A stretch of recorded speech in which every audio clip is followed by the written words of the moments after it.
Hello everyone, welcome to our channel. इस video में हम देखेंगे Prabha workbook class 6 to 7 subject English के असेसमेंट नंबर फर्स्ट का सॉल्यूशन, जो कि आपके पेज नंबर 49 पर स्थित है। इससे पहले हमने page number 45 to page number 48 तक जो वर्कशीट थी फर्स्ट, सेकंड, थर्ड, फोर्थ, इनका सॉल्यूशन देखा था। अगर वो आपने अभी तक वीडियोस नहीं देखे हैं तो आप हमारी प्लेलिस्ट में जाकर उन वीडियोस को देख सकते हैं। यहाँ हम देखेंगे पेज नंबर 49 पर स्थित असेसमेंट नंबर फर्स्ट का सॉल्यूशन। क्वेश्चन फर्स्ट है, make new words by adding ING। यहाँ हमें न्यू वर्ड्स क्रिएट करने हैं ING को जोड़ करके वर्ब में। इस तरह के हमने एग्जाम्पल वर्कशीट फर्स्ट में भी देखे थे। तो अगर वो आपने अभी तक वर्कशीट नहीं देखी है तो आप उसे पहले देखें, देन इस असेसमेंट को सॉल्व करें, क्योंकि अगर वो आप वर्कशीट देख लेते हैं तो इन जो क्वेश्चंस हैं इन्हें आपको करने में काफ़ी सहूलियत हो जाएगी। तो यहाँ क्वेश्चन फर्स्ट जो है इसका यहाँ फर्स्ट में दे रखा है ईट, जिसमें ING जोड़ेंगे तो शब्द बन जाएगा, हमारा जो वर्ड क्रिएट होगा वो होगा ईटिंग। नेक्स्ट सेकंड है डू, जिसमें ING को ऐड करने पर वर्ड बनेगा डूइंग। नेक्स्ट थर्ड है स्लीप, जिसमें ING ऐड करने पर वर्ड होगा स्लीपिंग। नेक्स्ट है जंप, जिसमें ING को ऐड करने पर वर्ड होगा जंपिंग। नेक्स्ट है राइट, जिसमें ING को ऐड करने पे वर्ड क्रिएट होगा वर्किंग, राइटिंग। नेक्स्ट है लिसन, लिसन में ING जोड़ेंगे तो वर्ड होगा लिसनिंग। नेक्स्ट सेकंड क्वेश्चन है right the name of animal. यहाँ आपको इंस्ट्रक्शंस के अकॉर्डिंग नेम लिखने हैं एनिमल्स के। ए है that lives on land, land पर यानी जमीन पर रहने वाले जानवर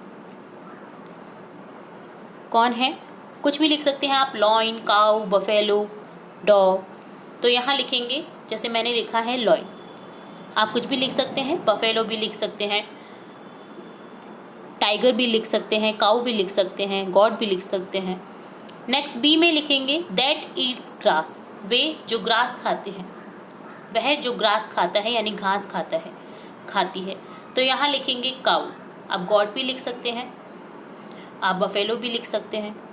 नेक्स्ट सी है that flies in the sky, है जो उड़ सकता है, उड़ जाता है स्काई में मतलब आसमान में, कौन है, पैरट। यहाँ पे मतलब उड़ने वाले जानवरों के हमें नाम लिखने हैं। जैसे यहाँ मैंने लिखा है पैरट, आप क्रो लिख सकते हैं, पीजन लिख सकते हैं। नेक्स्ट डी है that eats grain and vegetable, वह जो ग्रेन्स और वेजिटेबल दोनों खाता है तो वो जानवर है गॉट। नेक्स्ट है दैट ईट्स अदर एनिमल, वह जो अदर एनिमल दूसरे जानवरों को खाता है। तो यहाँ लॉइन भी लिख सकते हैं, टाइगर भी लिख सकते हैं, यहाँ मैंने लिखा है टाइगर। फॉक्स भी लिख सकते हैं, बियर लिख सकते हैं। तो नेक्स्ट थर्ड क्वेश्चन है fill in the blanks with correct article. यहाँ हमें कुछ सेंटेंसेस गिवन है जिसमें हमें करेक्ट आर्टिकल का यूज़ करना है AND का। ए है दिस इज़ ब्लैंक एरोप्लेन, यहाँ एरोप्लेन कौन से लेटर से स्टार्ट है, A से। मैंने आपको उन वर्कशीट्स में पहले भी बताया हुआ है AEIOU, अगर इन लेटर से कोई भी वर्ड स्टार्ट होता है तो यहाँ उसके आगे N का यूज़ करेंगे, और इनके अलावा जो भी लेटर है उसके आगे A का यूज़ करेंगे। और D का यूज़ कब करते हैं, जब पर्टिकुलर किसी भी प्राणी या जानवर या किसी भी थिंग की बात हो रही हो, मतलब पर्टिकुलर नहीं हो रही हो बात, पूरी जो थिंग्स हैं, जैसे पिकॉक प्रजाति हो गई, मैन की प्रजाति हो गई, तो मतलब ऑल थिंग्स की जब बात हो रही हो तब हम द का प्रयोग करते हैं, और पर्टिकुलर थिंग की बात हो रही हो तो हम AN का यूज़ करते हैं। N कब आता है, AEIOU से पहले, और A कब आता है, इन लेटर्स को छोड़ करके। ठीक है। B है आई एम ब्लैंक बॉय, यहाँ B है लेटर जो स्टार्टिंग है बॉय का, तो यहाँ यूज़ करेंगे A, मैं एक लड़का हूँ।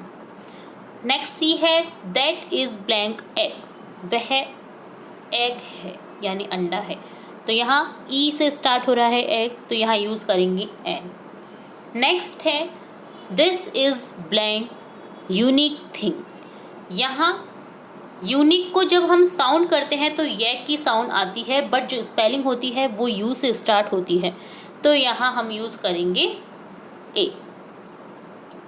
नेक्स्ट है you are blank honest boy. यहाँ लेटर तो एस से स्टार्ट हो रहा है, ए ई आई ओ यू का यूज़ नहीं हो रहा है, बट जब ऑनेस्ट को बोला जाता है तो ए की ध्वनि निकलती है, तो यहाँ यूज़ करेंगे एन।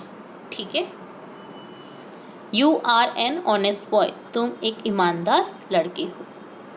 नेक्स्ट फोर्थ क्वेश्चन है tick this sentence with correct use of article a an the.